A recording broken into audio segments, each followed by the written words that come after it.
Dans une procédure d'accident, il y a deux volets, un volet pénal, un volet civil.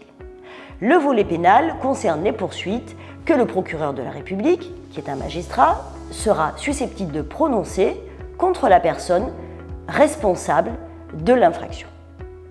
Lorsqu'il y a un accident, une enquête de police va être mise en place et confiée à la police ou à la gendarmerie. Cette enquête de police, elle va être dirigée par le procureur de la République, qui est en quelque sorte le chef d'enquête, le chef d'orchestre sur le plan pénal. À l'issue de l'enquête de police, le procureur de la République a deux possibilités.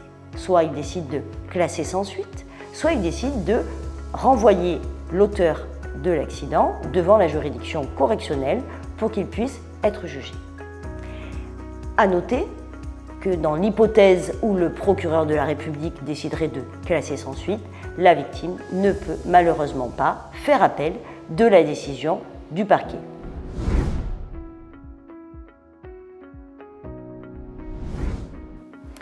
En parallèle de cette procédure pénale, il existe également une procédure civile.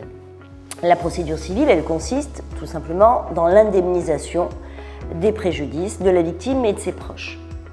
C'est la loi de 85, dite loi Badinter, du 5 juillet 1985, qui indemnise les victimes d'accidents.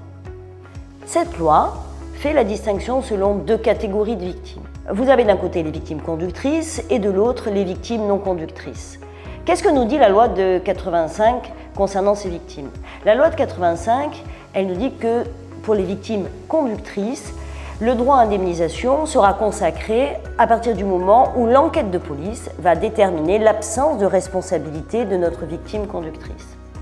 En revanche, pour les victimes non conductrices, c'est-à-dire les passagères, les cyclistes et les piétonnes, le droit à indemnisation va être consacré du moment même de l'accident, sans qu'il soit nécessaire d'attendre la fin de l'enquête de police qui déterminera les circonstances de l'accident.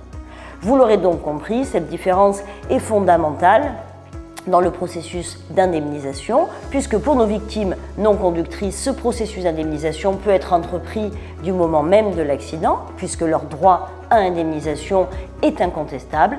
En revanche, pour les victimes conductrices, il faudra attendre la fin de l'enquête pour que le droit à indemnisation puisse être consacré.